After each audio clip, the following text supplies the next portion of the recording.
पानी परेन भने त पानी परेन लाग्यो फेरि भर्खर सानो काम थियो र बाहिर निस्केको फेरि पानी पर्न लाग्यो आज धेरै दिन पछाडि आकाश एकछिनलाई रोकिएको थियो 8-9 दिन पछाडि त्यही भएर यहाँ सानो काम थियो र बाहिर निस्क्यौँ भनेको फेरि पानी छिटायो अलिक परसम्म जाने काम छ अहिले चाहिँ जापानको माहौल यस्तो छ गाइस जापानमा धेरै दिन भयो पानी परेको होइन धेरै दिन पछाडि आज पानी बन्द भएको छ कि घाम पनि लागेको छैन फेरि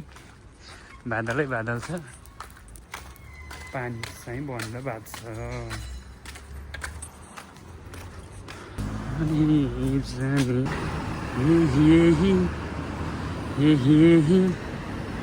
कति राम्रो देखिएको राम्रो छ गाइस बाटो होइन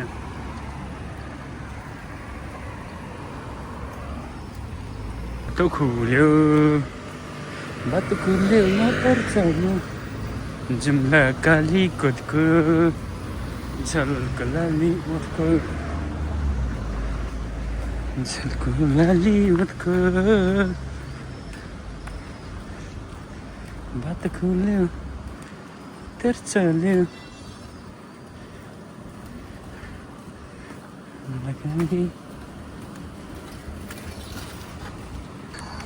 कति सफा छ यार यो जापानको बाटो जुनसुकै ठाउँमा गए नि यस्तै सफा हुन्छ है बाटोहरू चाहिँ मेरो काम चाहिँ ब्याङ्कसम्म हो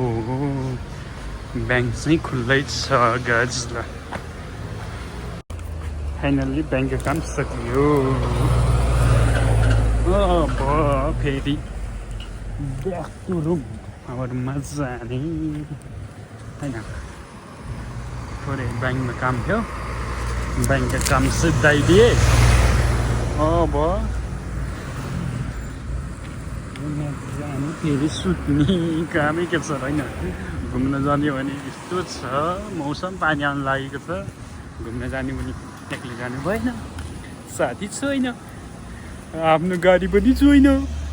साइकलमा जानु भएन छोरो ब्याक टु होम रुममा जान्छ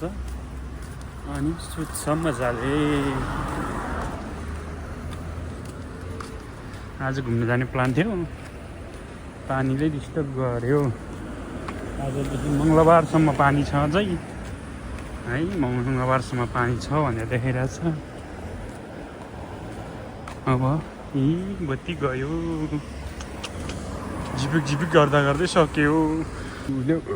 बाटो खुल्यो यहाँ चाहिँ कुकुर पाइन्छ गाइस कुकुर बिरालो होइन डग्स पाइन्छ यो चाहिँ कुकुर पाइने ठाउँ हो ओपनै छ 4500देखि सुरु छ क्या कुकुरको मूल्य यसलाई 6000 4500 कुकुर 4500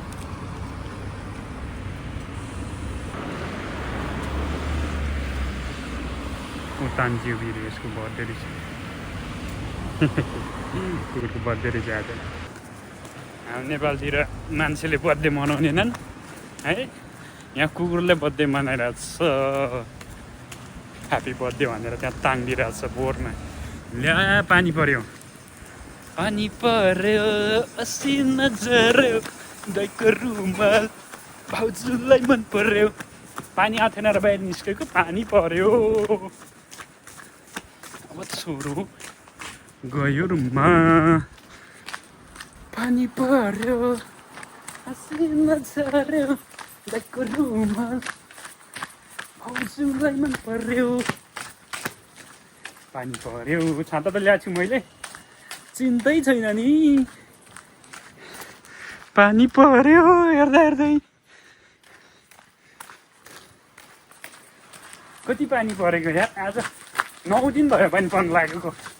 परेछ बिहानदेखि है काममा जाने बेला पनि मजाले रेनको तोरेर जानुपर्छ फर्किने बेला पनि यार तनाव छ जिन्दगी पानी पर्यो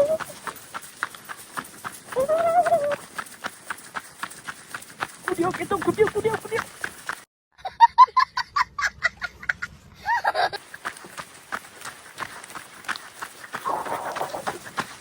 मेरो घर आइपुग्यो फाइनल्ली घरमा आइपुग्यो